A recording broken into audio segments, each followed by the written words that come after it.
Europe and Russia Lesson 16, Invisible Borders, the Transboundary Pollution in Europe. Introduction. On April 28, 1986, scientists at a nuclear power plant in Sweden listened in horror as their computers began to beep. The beeps meant that there were high levels of nuclear radiation in the air. This form of energy, produced by nuclear power plants, is deadly to living things when present in large amounts. The signals that the Swedish scientists were receiving indicated a radiation leak, a sign that something had gone very wrong in a power plant. The scientists searched their plant for a leak, but they soon discovered that the radiation was not from the Swedish plant. In fact, the source of radiation was not even anywhere in Sweden. Instead, winds had carried the radiation to Sweden from the Soviet Union. Eventually, the world learned that there had been an accident at a Soviet nuclear power plant called Chernobyl. The Chernobyl accident is an example of transboundary pollution. As you know, pollution is damage to the environment that is caused by harmful substances.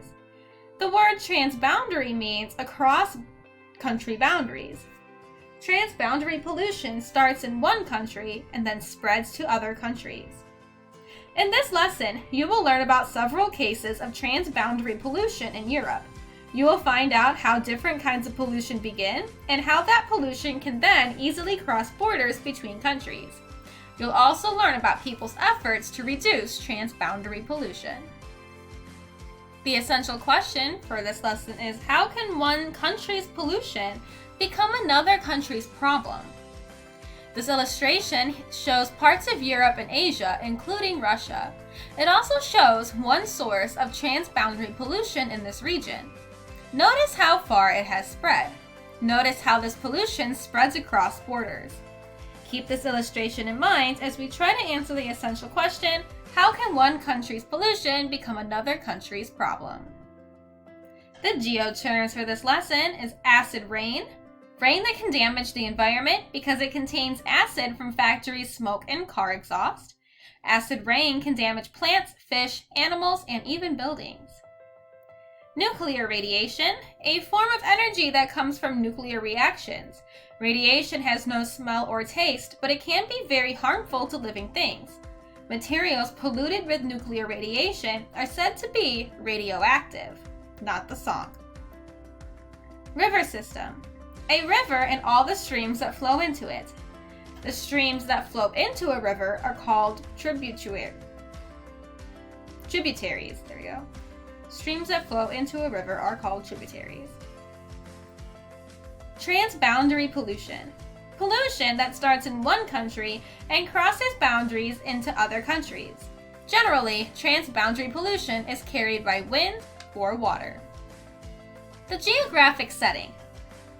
Beginning in the 1700s, Europe went through a great change known as the Industrial Revolution.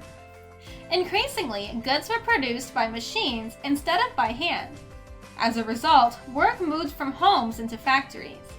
This shift created great benefits for many people, but it also created big problems for the environment. Before the Industrial Revolution, people made almost everything they needed using simple hand tools. Most work was done at home or in small workshops, and goods were costly because they took so long to make.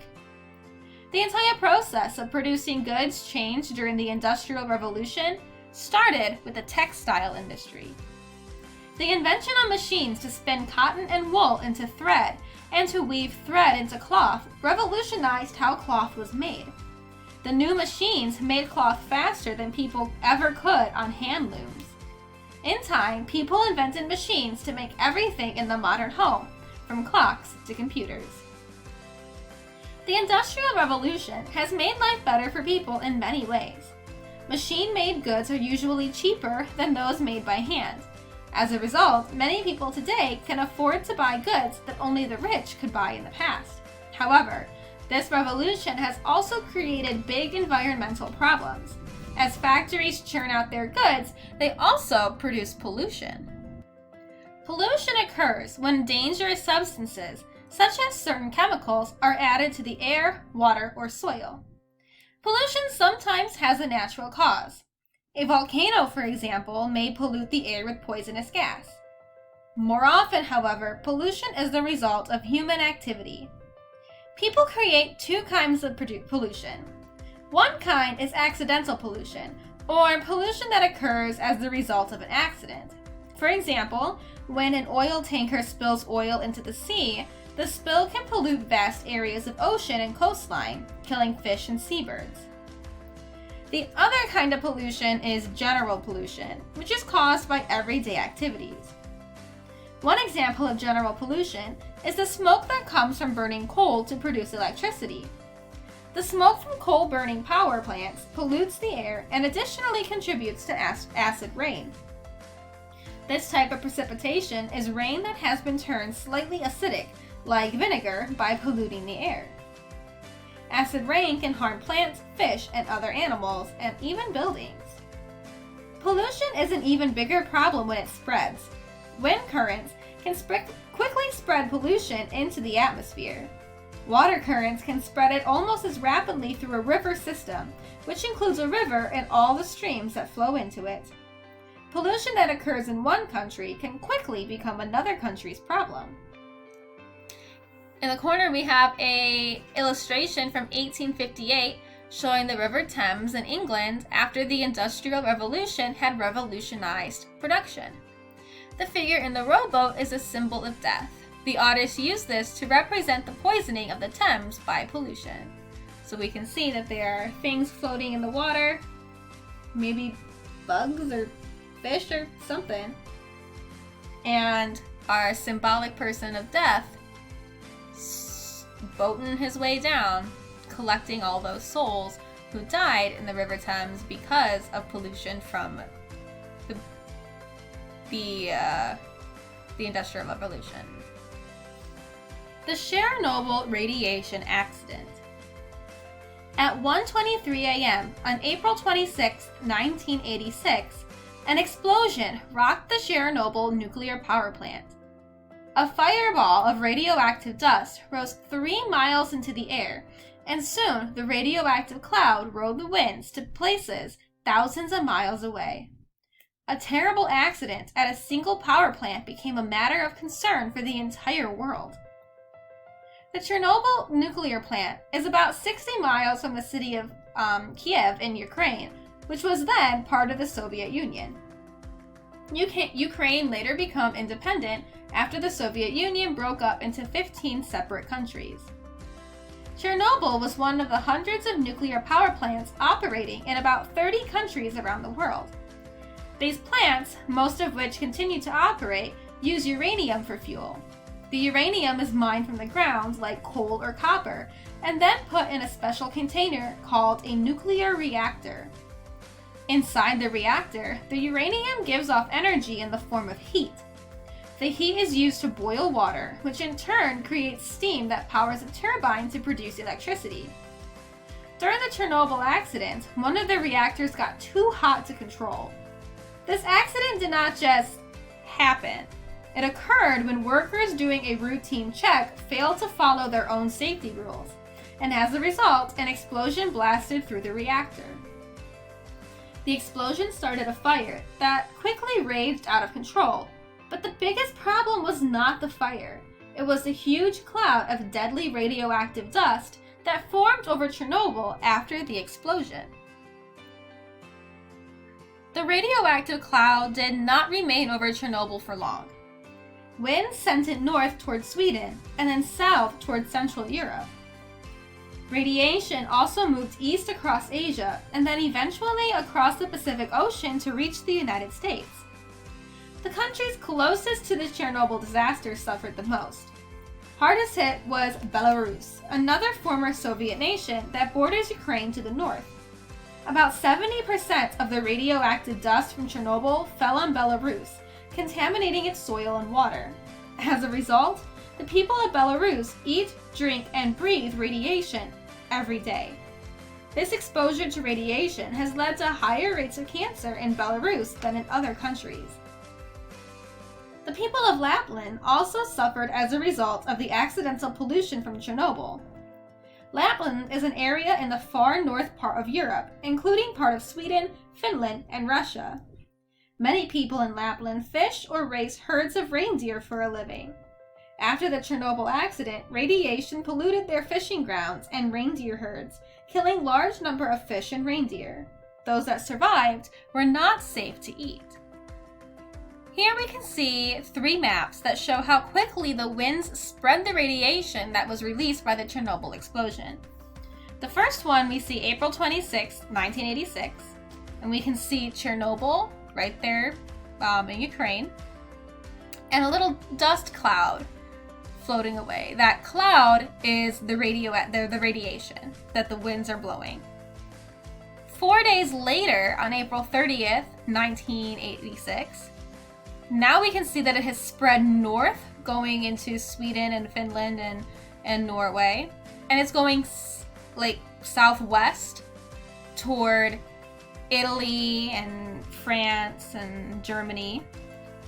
And then 4 days later, so 8 days after the explosion, we can see a giant cloud heading across Turkey, going down into Africa and other parts of Asia. Now it is spread everywhere. There's almost no place in Europe that is safe from the explosion. At first, the Soviet government denied that there had been an accident, but Swedish scientists sounded alarms about the rising radiation levels. Finally, the Soviets made an announcement on television 2 days after the explosion. An accident has taken place at the Chernobyl power station, and one of the reactors were damaged. Measures are being taken to eliminate the consequences of the accident. Those affected by it are given assistance. The Soviet government sent an army of engineers to Chernobyl. Over the next few weeks, they built a huge concrete box around the damaged reactor. The reactor will have to remain covered until it is no longer dangerously radioactive, a process that will take hundreds of years. In addition to securing the reactor, the Soviet government relocated people living closest to the plant to safer areas. About 135,000 people had to leave their homes, in many cases without prior warning. Rescue workers would suddenly appear at their homes, looking like spacemen in their protective clothes, and hurry residents onto buses. Workers also destroyed contaminated crops, food, and animals.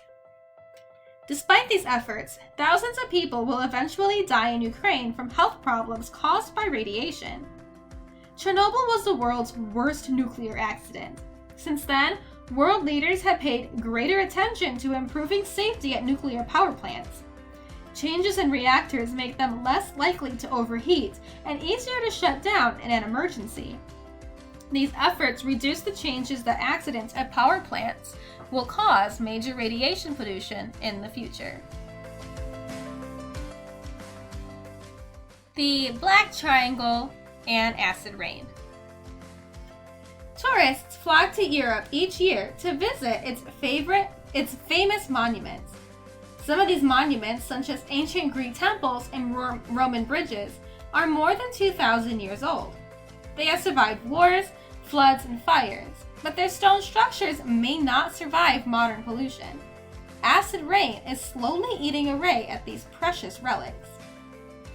As you've read, acid rain is caused by pollution of the air, most of which is caused by people burning things.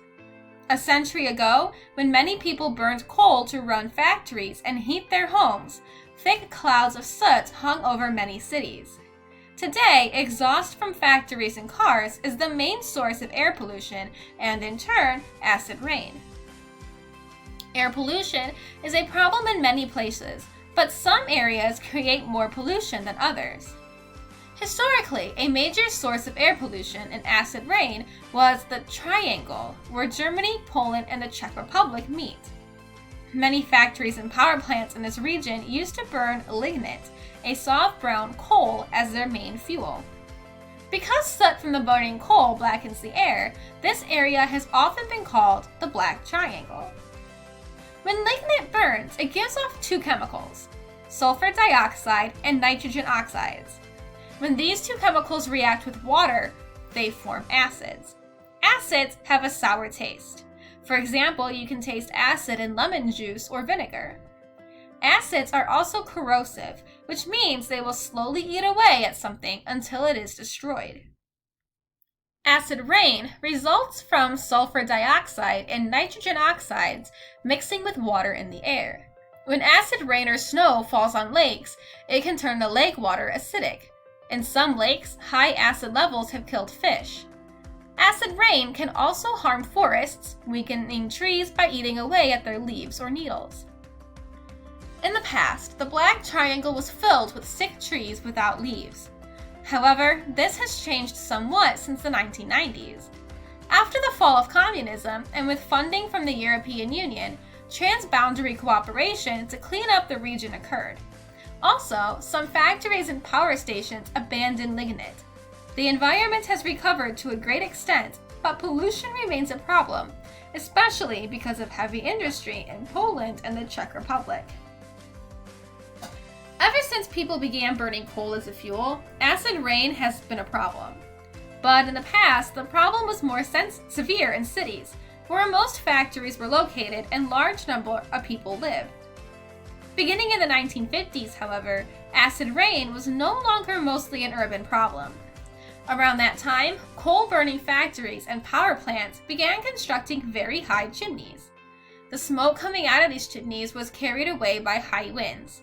These new, taller chimneys improved the air quality in industrial cities, but led to the spread of air pollution over much wider areas. Today, air pollution from one country may result in acid rain and snow falling on many countries.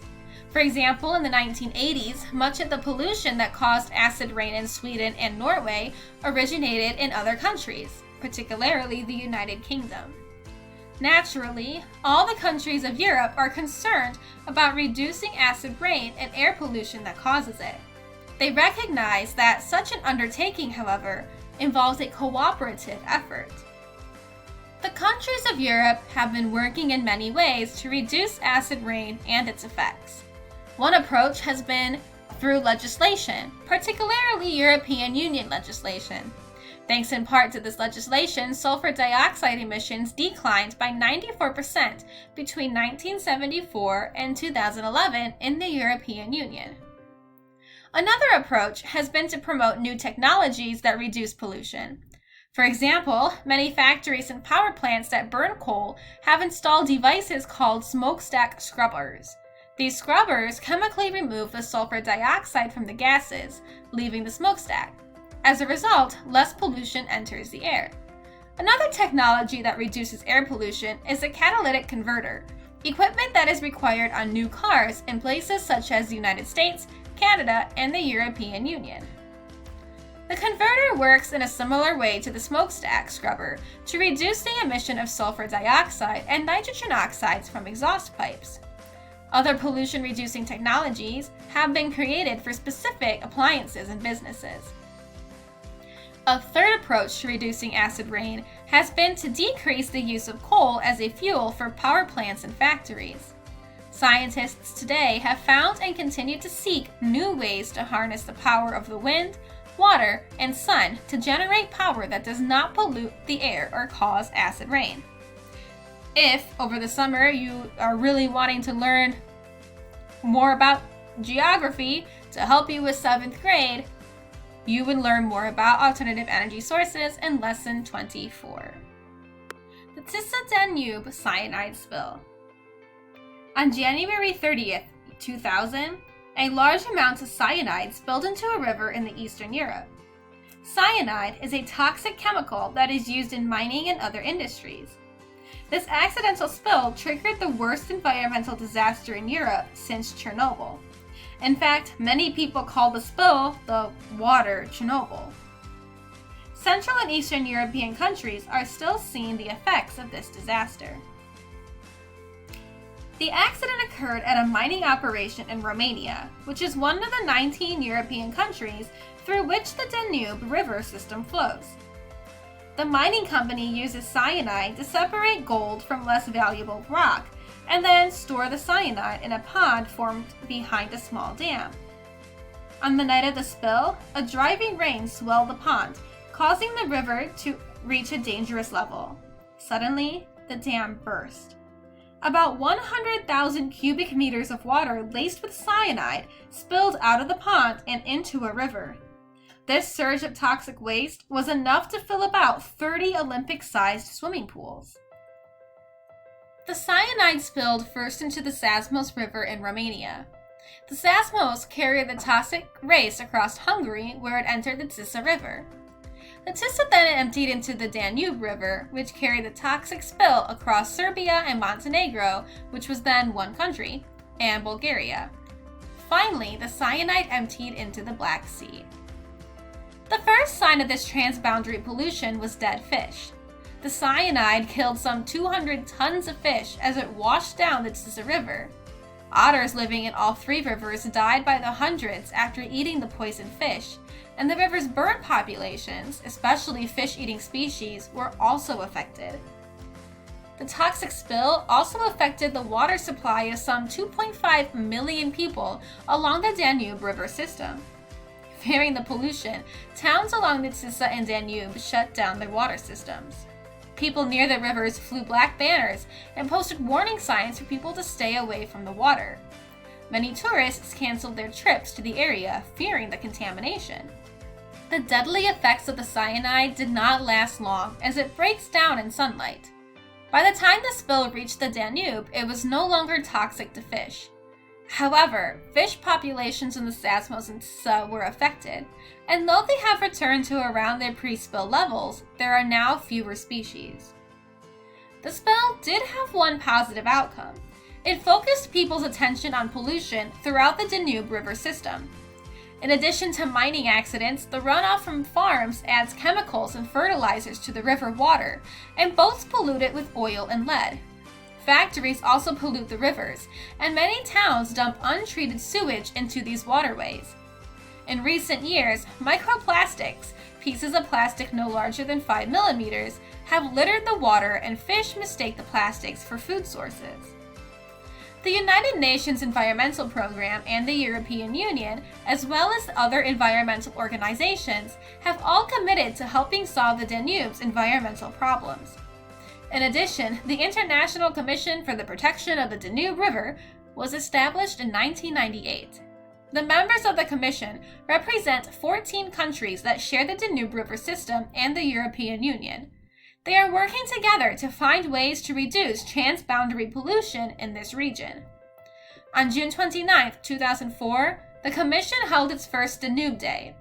On that day, millions of people gathered along the banks of the Danube. They came together to celebrate the river's past and to think about its future.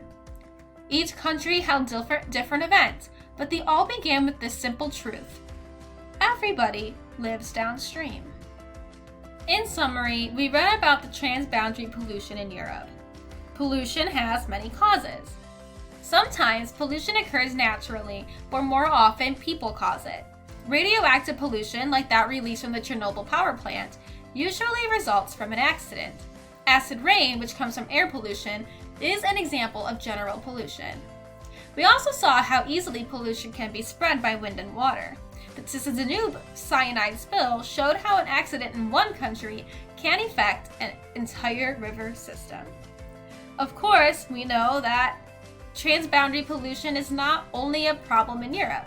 Winds can carry pollution across ocean and continents, so one country's pollution can create problems halfway around the world. Speaking of the Chernobyl power plant, they mentioned that the winds brought it over all the way to the United States, so it crossed the Atlantic Ocean and reached the United States. Something to think about. Tomorrow we have our next science lesson, and then we will be talking about in social studies Russia's varied landscape, the physical processes at work.